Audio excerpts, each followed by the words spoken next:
नमस्कार, जनता टीवी देख रहे हैं आप। आपके साथ मैं हूं अंजलि भंडारी और रुक करेंगे खबरों की ओर। तो महादेव की नगरी में सूर्योपासना का पर्व छठ पूजा बड़े ही आस्था और विश्वास के साथ मनाया जाता है। आपको बता दें कि आज नहाय खाए के साथ छठ की शुरुआत हो चुकी है और छठी मैया की आराधना के लिए लोगों ने गुरुवार से ही घाट को छेकना शुरू कर दिया था। वहीं वाराणसी में गंगा के किनारे पर लोग जगह जगह बेदी बनाते दिखाई दिए ताकि वहां फल फूल आदि सामग्री को रखकर पूजन कर सके। वहीं पर्व को देखते हुए पुलिस कमिश्नरेट और साथ ही जिला प्रशासन भी अलर्ट मोड पर नजर आई है। तो छठ पर्व, पवित्र छठ पर्व को लेकर सुरक्षा के भी चाक चौबंद जो बंदोबस्त है वो यहां पर कर दिए गए हैं।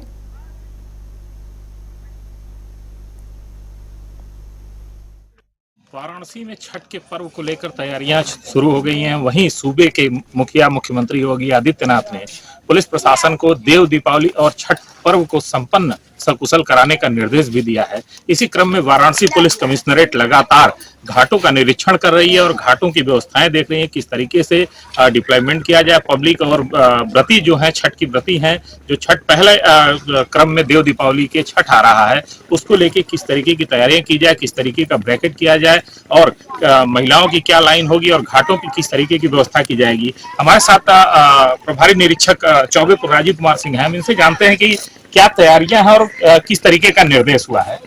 सर, छठ पर्व को लेकर माननीय मुख्यमंत्री जी ने निर्देश दिया है और देव दीपावली को कि सकुशल संपन्न कराया जाए। लगातार आपके किनारे गंगा घाट चौबेपुर थाना क्षेत्र में लगभग 20 किलोमीटर दूर है और इसमें किस तरीके की तैयारियां और किस तरीके का डिप्लॉयमेंट फोर्स होगा। हम बता दें आपको कि माननीय मुख्यमंत्री जी और हमारे सीपी सर द्वारा जो निर्देश प्राप्त हुए हैं, उस निर्देश के क्रम में हमारे यहाँ 6 घाट ऐसे हैं जहाँ महत्वपूर्ण घाट है, वहाँ काफ़ी भीड़भाड़ होती है और हम लोग कल से ही इसका सारे घाटों पर जो अतिक्रमण है उसको हटाने का और जो स्थानीय वहाँ के लोग हैं उनकी मदद से, हम लोग जो प्रधान है उनकी मदद से, सफाई कर्मी की मदद से यहाँ पूरे घाटों को साफ सफाई कराएंगे। और किसी भी श्रद्धालु जो भी हमारे डाला छठ का कार्यक्रम है, किसी भी दर्शनार्थी को, किसी भी श्रद्धालुओं को, किसी भी जो पूजा पाठ करने किसी महिलाओं को कोई समस्या नहीं होगी। हम लोग पूरी तरीके से घाट को स्वच्छ साफ कराएंगे। साथ ही साथ यहाँ डिप्लॉयमेंट के लिए जो भी हमारी ड्यूटी लगी है, ड्यूटी लगा करके उनमें नाव की व्यवस्था, साथ साथ जो नहाते हैं उनमें अंदर हम महिला कांस्टेबल की व्यवस्था और लाइफ जैकेट के साथ में हम 2 गोताखोर 3 गोताखोर लगा करके किसी भी दिशा में इस कार्यक्रम को हम लोग सकुशल हर्षोल्लास के साथ मनाएंगे और पूरी तरीके से सुरक्षा व्यवस्था कड़े इंतजाम करेंगे। तो हमारे साथ थे प्रभारी निरीक्षक चौबेपुर राजीव कुमार सिंह जी। हम बात कर रहे थे, इनका कहना है कि जो संगम घाट है, गंगा का लगभग 22 किलोमीटर का एरिया, जल पुलिस के साथ पुलिस प्रशासन और स्थानीय गोताखोरों की मदद से अनाउंसमेंट करवाया जाएगा ताकि जो गंगा की गहराई है उसमें लोग न जा सकें। उसके साथ साथ जो घाटों की ब्रैकेटिंग से लेके घाट तक आने का रास्ता है उसको सुगम बनाया जाएगा। घाटों की सफाई जिला प्रशासन की मदद से कराया जाएगा। उसके साथ साथ जो व्रती महिलाएं हैं उनके लिए विशेष सुविधाएं होंगी। महिला पुलिस बल भी उसके साथ साथ तैनात होगी और माननीय मुख्यमंत्री जी के जो निर्देश हैं उसके क्रम में छठ पर्व और देव दीपावली को सकुशल संपन्न कराने का वाराणसी पुलिस कमिश्नरेट द्वारा प्रयास किया जा रहा है। धर्मेंद्र चौबे, जनता टीवी, वाराणसी। और लक्ष्मण मेला घाट लखनऊ से हमारे संवाददाता टीएन मिश्रा हमारे साथ इस बीच जुड़ गए हैं ज्यादा जानकारी के साथ। टीएन, फिलहाल छठ पर्व को लेकर किस तरीके के बंदोबस्त जो हैं वो लखनऊ में किए गए हैं? ये लखनऊ में लगातार जो है छठ की तैयारियां करीब 15 दिन से चल रही हैं। ये लक्ष्मण मेला ग्राउंड है, यहाँ पर जो है छठ मेले की तैयारी की गई है पूरी। तो यहाँ पर क्या देखते घाट जो है तैयार किया गया और लखनऊ में से 50 घाट तैयार किए गए हैं कि छठ की प्रति महिलाओं के लिए कोई दिक्कत न हो। उनके लिए मैं रिया से कहूँगा एक बार दिखा दें कि किस तरह लोग आकर के यहाँ पहले से ही कुछ पक्के अपने मंदिर बना चुके हैं, बाकी लोग आए हैं और सुबह से मंदिर बना ही रहे हैं। गोमती नदी में 50 ऐसे घाट तैयार किए गए जहां छठ की महिलाओं को नहाने के लिए और उनको पूजा करने में कोई दिक्कत न हो। और आदि गंगा मानी जाती है गोमती, इसलिए गोमती के किनारे जो है छठ का बहुत बड़ा महत्व है। और लखनऊ में लाखों लोग बिहार के हैं, तो ये छठ का त्योहार जो है सिर्फ बिहार तक सीमित नहीं रहा है, अब पूरा पूर्वांचल, झारखंड और पूरे देश में जहां जहां बिहार के लोग हैं वहां छठ का त्योहार मनाया जा रहा है और पूरे देश में इसके लोगों ने अपना नाम भी लिख रखा है। जहां मंदिर बनाए हैं उन्होंने अपना नाम लिख दिया, डेट डाल दी है और ताकि उनकी जगह पक्की रहे और छेक दिया है। आज नहाए खाए के साथ त्योहार शुरू हो रहा है और उसके बाद 19-20 2 दिन में इसकी जो है आगाज होगा।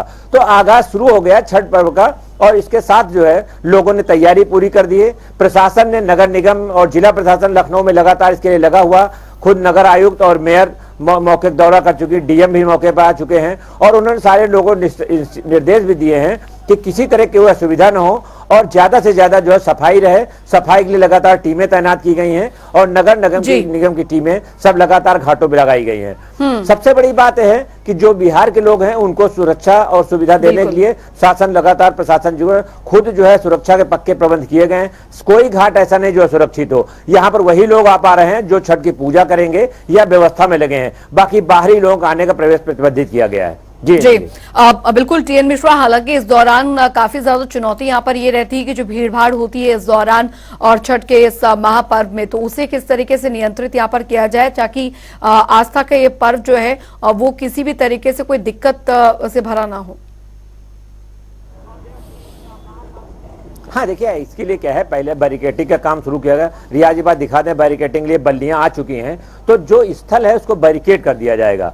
यहाँ पर जो उसकी तैयारियां शुरू हो, गड्ढे खोदे जाने लगे हैं, तो जो व्रत करने वाली महिलाएं हैं, उनके परिवार के लोग हैं, वही अंदर जाएंगे बैरिकेड से, बैरिकेड के बाहर ही और बाकी लोग रहेंगे ताकि उनको किसी का सुविधा न हो, व्रत में पूजा करने में, उनके माहौल में कहीं कोई अशांति न हो। और जिला कमिश्नर प्रशासन और पुलिस कमिश्नरेट लगातार कहा गया है कल से जो है यहाँ पर जो है महिला पुलिस और सादी वर्दी पुलिस भी तैनात की जाएगी और स्थानीय पुलिस को भी लगा दिया गया है। तो इस 3 तरह से तैयारी रहेगी ताकि किसी तरह कोई चीज का सुविधा न हो, कोई हंगामा यहाँ न हो। इसके लिए क्योंकि सीएम योगी आदित्यनाथ खुद जहाँ आते हैं, इसलिए जाहिर है कि यहाँ की तैयारियां सबसे बेहतर की जाएंगी और सुरक्षा व्यवस्था के यहाँ बेहतर इंतजाम होंगे।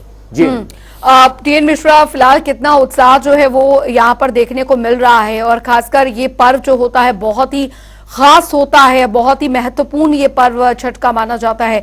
ऐसी दिशा में कितना उत्साह जो है वहां पर जो बिहार के रहने वाले लोग हैं लखनऊ में, उनमें देखने को मिल रहा है इस पर्व को लेकर?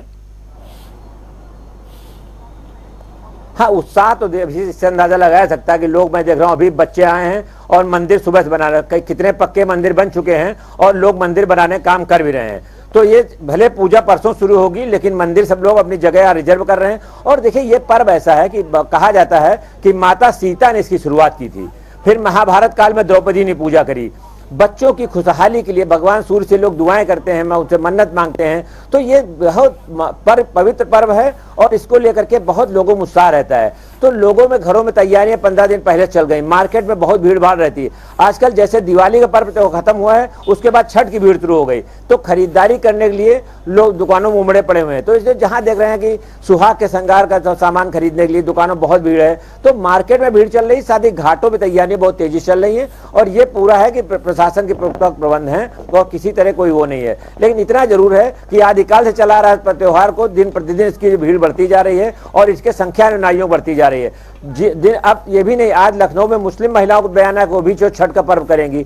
तो देखिए, जो मुस्लिम महिलाएं कभी इसमें उन्होंने कहा छठ की पूजा करेंगी। तो ये लोगों के बढ़ते से इसका जैसे जैसे जो है क्रेज बढ़ रहा है, वैसे वैसे इसके अनुयायी बढ़ रहे हैं और भक्त बढ़ रहे हैं कि पूजा करने वालों की संख्या बढ़ रही है। तो लखनऊ में तैयारियां पूरी तेजी से की जा रही हैं और ये कल दिखाई देने कल शाम से कि घाटों पे जो भीड़ शुरू हो जाएगी।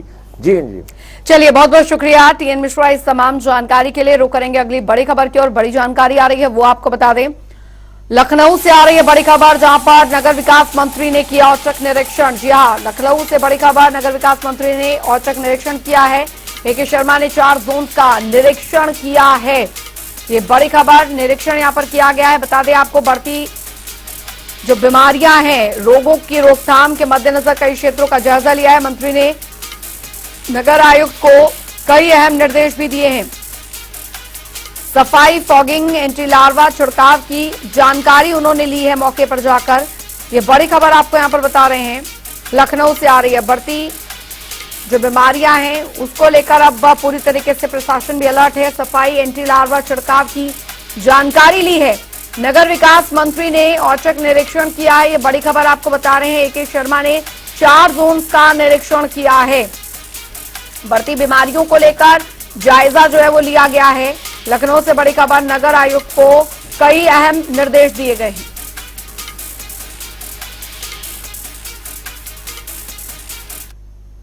आगे बढ़ेंगे, एक और बड़ी खबर की ओर रुख करेंगे। बड़ी जानकारी अमेठी से आ रही है, जहां पर डिप्टी सीएम ब्रजेश पाठक का अमेठी दौरा। बड़ी खबर, कंबल वितरण कार्यक्रम में हिस्सा लेंगे डिप्टी सीएम। ये बड़ी खबर आ रही है, अमेठी का उनका दौरा बेहद महत्वपूर्ण यहां पर रहने वाला है। रामलीला मैदान में कार्यक्रम का आयोजन जो है वो हो रहा है। डिप्टी सीएम ब्रजेश पाठक का यह अमेठी दौरा कई मायनों में अहम माना जा रहा है।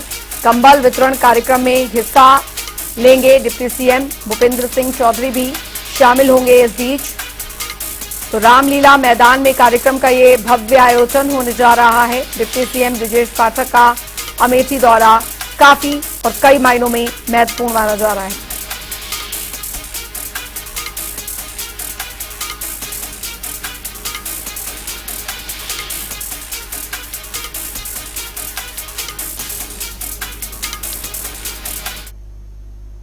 आगे बढ़ेंगे, एक और बड़ी खबर की रुख करेंगे। बड़ी जानकारी आ रही है लखनऊ से, जहां पर 28 नवंबर से शुरू हो रहा शीतकालीन सत्र। जी हां, शीतकालीन सत्र की शुरुआत 28 नवंबर से 400 करोड़ के करीब पेश हो सकता है बजट और कई परियोजनाओं पर मोहर लग सकती है। ये बड़ी खबर आपको बता दें, किसानों के लिए बजट में विशेष व्यवस्था होगी। तो सिंचाई के लिए मुफ्त बिजली देने की तैयारी में है सरकार। बजट से कई परियोजनाओं को रफ्तार मिलने वाली है। सत्र को लेकर अनुपूरक बजट की तैयारियां तेज कर दी गई हैं। 400 करोड़ के करीब पेश हो सकता है यह बजट। ये बड़ी खबर, कई योजनाओं को पैसा देगी यूपी सरकार। तो किसानों के लिए बजट में विशेष व्यवस्था यहां पर की जाएगी। सिंचाई के लिए मुफ्त बिजली देने की तैयारी यहां पर सरकार की तरफ से। बजट से कई परियोजनाओं को रफ्तार काफी हद तक मिलेगी। इस सत्र को लेकर अनुपूरक बजट की तैयारियां तेज कर दी गई है। तो 400 करोड़ के करीब पेश हो सकता है यह बजट, ये जानकारी फिलहाल मिल रही है। कई योजनाओं को पैसा देगी यूपी सरकार। अनूप कुमार सिंह संवाददाता हमारे साथ इस बीच जुड़ गए हैं ज्यादा जानकारी के साथ। अनूप, जानकारी है कि 28 नवंबर से शुरू हो रहा है शीतकालीन सत्र।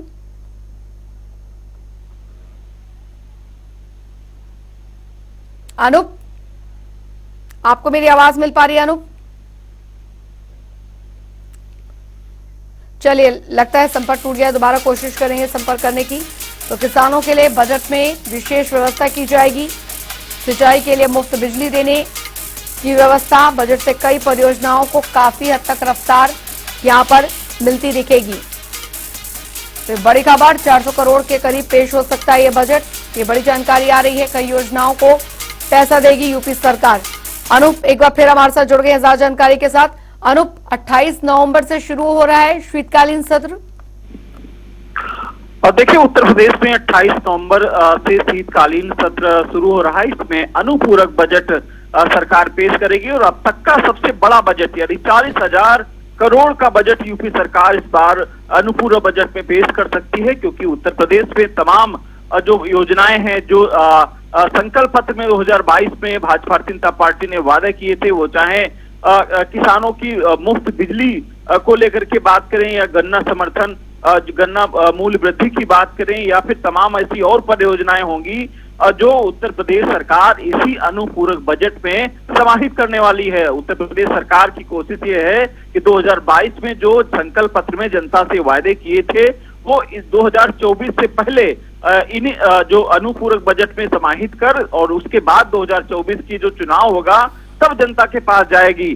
तो कुल मिलाके इस बार का जो 28 तारीख से जो विधानसभा शीतकालीन सत्र होने वाला है वो काफी महत्वपूर्ण होगा। मुझे लगता है जिस तरीके से विपक्ष अपनी तैयारी कर रहा है तमाम मुद्दों को लेकर, चाहे गन्ना किसानों की बात करें, महंगाई की बात करें, भ्रष्टाचार की बात करें, बेरोजगारी की बात करें, इन सब तमाम चीजों को लेकर जहां विपक्ष तैयारी कर रहा, हंगामे के आसार दिख रहे हैं, तो वहीं भारतीय जनता पार्टी एक बार फिर से सरकार को, यूपी सरकार कोशिश करेगी कि एक बार सबसे बड़ा बजट इस बार यूपी में पेश हो और आने वाले समय के लिए जो उत्तर प्रदेश में जो जनता के हित की जो योजनाएं हैं उनको पूरा किया जाए। खासकर जो अध्यात्म नगरी है, चाहे काशी की बात करें, अयोध्या की बात करें, चित्रकूट की बात करें, उनके विकास को लेकर भी तमाम परियोजनाएं इसी अनुपूरक बजट में समाहित होंगी। अब देखने वाली बात अंजलि ये होगी कि जब अनुपूरक बजट पेश किया जाएगा तो उसमें किस विभाग को कितना मिलेगा। हालांकि पहले सरकार ने भी निर्देश दिए थे कि जो विभागों के पास बजट है वो उपयुक्त जगह मतलब उसमें व्यय में उसको जल्दी से जल्द खर्चा करे, ताकि पिछली जो बजट सत्र अनुपूरक बजट पेश हुए हैं कई विभाग फिसड्डी रह जाते हैं, उन विभागों में पैसा फिर से वापस देना पड़ता है, वो पूरा खर्च नहीं कर पाते हैं।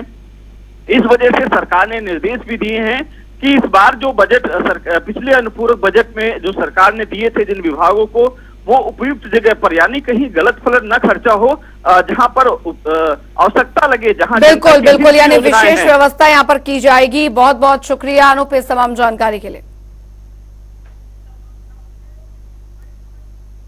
और एक और बड़ी खबर आ रही है, बड़ी जानकारी इस बीच वो आपको बताने जा रहे हैं। बड़ी और अहम जानकारी इस बीच आ रही है। स्मृति ईरानी लाभार्थियों को वितरित करेंगी चेक, ये इस वक्त की बड़ी खबर। लखनऊ से केंद्रीय मंत्री स्मृति ईरानी का रायबरेली दौरा।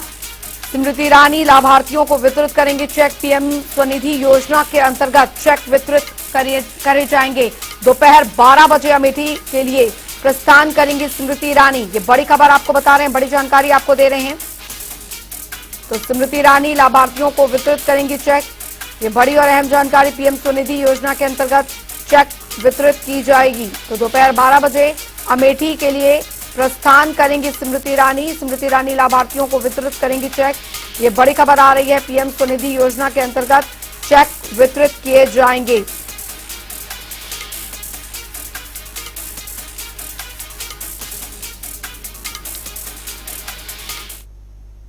आगे बढ़ेंगे, एक और बड़ी खबर की ओर करेंगे। बड़ी जानकारी लखनऊ से आ रही है। बीजेपी ने भेजे लोकसभा में अविस्तारक, इस वक्त की बड़ी खबर आपको बता दें लखनऊ से आ रही है।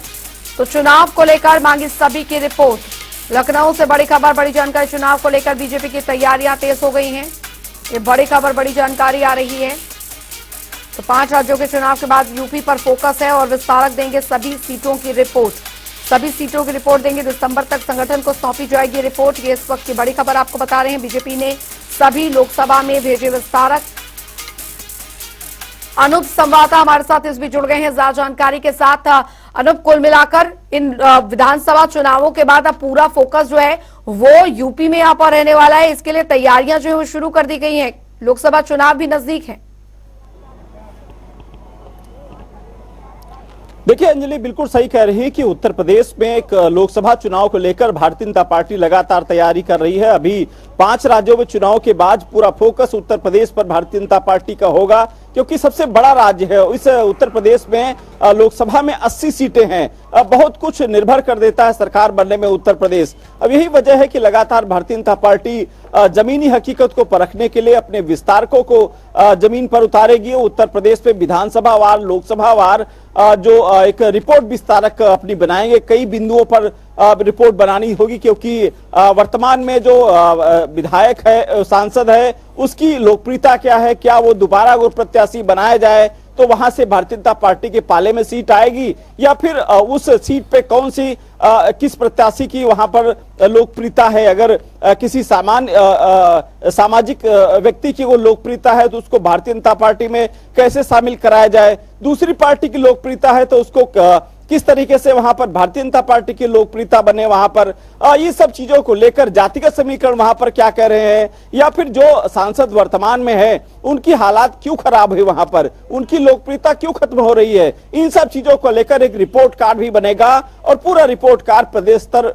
पर सौंपा जाएगा। उसके बाद फैसले लिए जा सकते हैं, क्योंकि इसमें कई सांसद ऐसे हैं जिन पर तलवार भी लटक सकती है, उनके टिकट भी काटे जा सकते हैं। तो कुल मिला के कहा जा सकता है कि जो 14 हारी हुई सीटें हैं लोकसभा में 2019 में, उन पर विशेष तरीके से फोकस भारतीय जनता पार्टी का रहेगा। और बाकी की जो 64 सीटें भारतीय जनता पार्टी जीतकर उस समय 2019 में आई थी, उन पर दोबारा कैसे जीत उनकी दर्ज की जाए, वो चाहे प्रत्याशी बदलने की बात हो या किसी व्यक्ति को पार्टी में लाने की बात हो, इन सब चीजों पर विस्तृत रूप से एक रिपोर्ट तैयार कर केंद्रीय नेतृत्व को भेजा जाएगा। फिर उसके बाद उस पर फैसला लिया जाएगा। अंजलि, बिल्कुल, बहुत बहुत शुक्रिया अनूप कुमार सिंह इस तमाम जानकारी के लिए।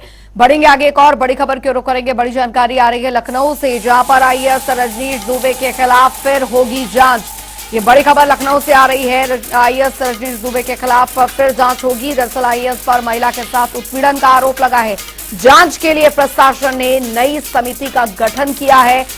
मोनिका एस गर्ग की अध्यक्षता में जांच जो है वो की जाएगी। जांच समिति 2 महीने में पेश करेगी अपनी रिपोर्ट। ये बड़ी खबर आपको बता दें, आईएएस रजनीश दुबे के खिलाफ फिर होगी जांच। नए सिरे से जांच होगी। आईएएस पर महिला के साथ उत्पीड़न का आरोप है। जांच के लिए प्रशासन ने नई समिति गठित की है। मोनिका एस गर्ग की अध्यक्षता में ये जांच गठित की गई है। जांच समिति 2 महीने में पेश करेगी अपनी रिपोर्ट।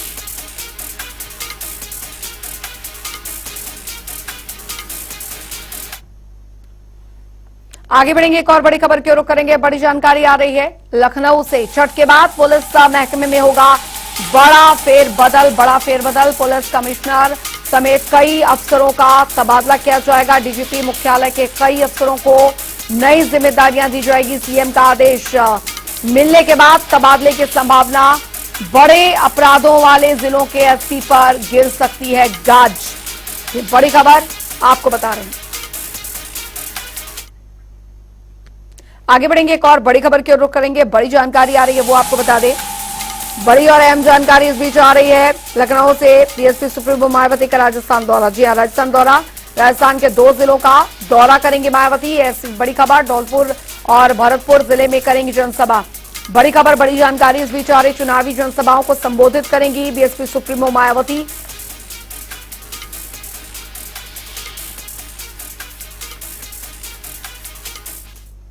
आगे बढ़ेंगे, एक और बड़ी खबर की ओर करेंगे। लखनऊ से आ रही है जहां पर वाराणसी के ज्ञानव्यापी विवाद से जुड़ी आ रही बड़ी खबर। आज कोर्ट में पेश हो सकती है सर्वे रिपोर्ट। जी हां, सर्वे रिपोर्ट जिला कोर्ट में पेश होगी। सर्वे रिपोर्ट, ये बंद लिफाफे में ज्ञानव्यापी का सच। बड़ी खबर आपको बता दें, आज जिला कोर्ट में पेश हो सकती है रिपोर्ट बंद लिफाफे में ज्ञानव्यापी का सच। ये बड़ी खबर आज लखनऊ से ज्ञानव्यापी विवाद से जुड़ी आ रही बड़ी और अहम अपडेट आपको दे रहे हैं। कोर्ट में पेश हो सकती है सर्वे रिपोर्ट।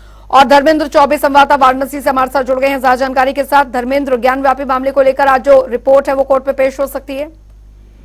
देखिए अंजलि, जो लगातार कोर्ट ने डेट दिया, चूंकि 24 जुलाई से ज्ञानवापी का सर्वे ज्ञानवापी परिक्षेत्र में प्रारंभ हुआ, उसके साथ साथ तमाम ऐसी कमियां और खामियां आई जिसमें 4 से 14 अगस्त तक सर्वे का काम हुआ। उसके बाद कुछ मजादिद कमेटी द्वारा लगातार विरोध होने के बाद फिर वो निरस्त कर दिया गया। वहीं आपको बताना चाहूंगा, जो 2 नवंबर को लास्ट डेट रहा, उसमें एएसआई सर्वे ने कोर्ट को रिपोर्ट के माध्यम से यह बताया कि जो सर्वे का कार्य है वो पूर्ण हो चुका है। उसके बाद ज्ञानवापी सर्वे करने वाली टीम में एएसआई सर्वे में देश भर के विशेषज्ञ चूंकि मौके पे आए थे, और उसमें विशेषज्ञों में डिप्टी डायरेक्टर आलोक त्रिपाठी के नेतृत्व में सारनाथ, प्रयागराज, पटना, कोलकाता, दिल्ली के पुरातत्व विशेषज्ञों ने सर्वे का कार्य किया है। उसके साथ साथ जो ज्ञानवापी परिक्षेत्र में कुछ अवशेष मिले थे उसको लेकर स्ट्रांग रूम में वाराणसी जिला प्रशासन की एएसआई टीम ने सुपुर्द भी कर दिया है।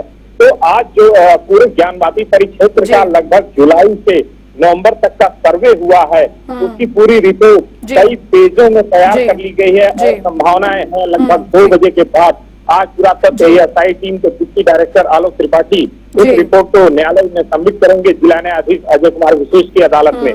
तो कहीं न कहीं जो ज्ञानवापी की केस का अब जो रुख होगा, जो लगातार दोनों पक्षों का दावा था, जिस तरीके से दोनों पक्ष दावे कर रहे थे, उसको लेकर अब तथ्य जो रेवेन्यू एक्ट के तहत मुकदमे चल रहे थे, अब उसकी सुनवाई का जो कार्य है वो पूर्ण हो पाएगा और न्यायालय पूरी तरह से ज्ञानवापी पे सुनवाई का जो एक रुख अपनाएगी वो एएसआई सर्वे और जो बिल्कुल ये रिपोर्ट का इंतजार है। बहुत बहुत शुक्रिया धर्मेंद्र चौबे तमाम जानकारी के लिए। और चलिए अब रुक करेंगे 2 मिनट में 10 बड़ी खबरों की और फटाफट अंदाज में।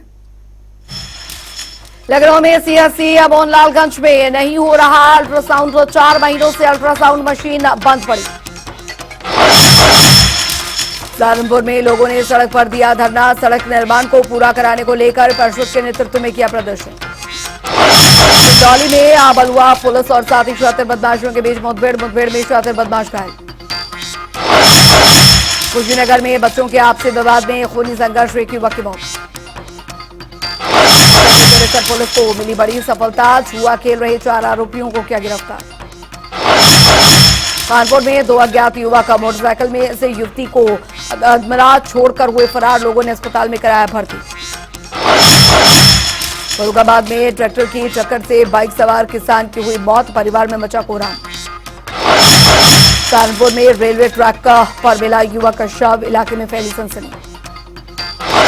फतेहपुर में किसान की धारदार हथियार से गला रेतकर निर्मम हत्या, परिजनों में मचा कोहराम। झांसी बिजली विभाग की लापरवाही, लाइन की चपेट में आने से युवक की मौत। चलिए इसी के साथ उत्तर प्रदेश की खबरों में अभी के लिए फिलहाल इतना ही। वक्त एक छोटे से ब्रेक का।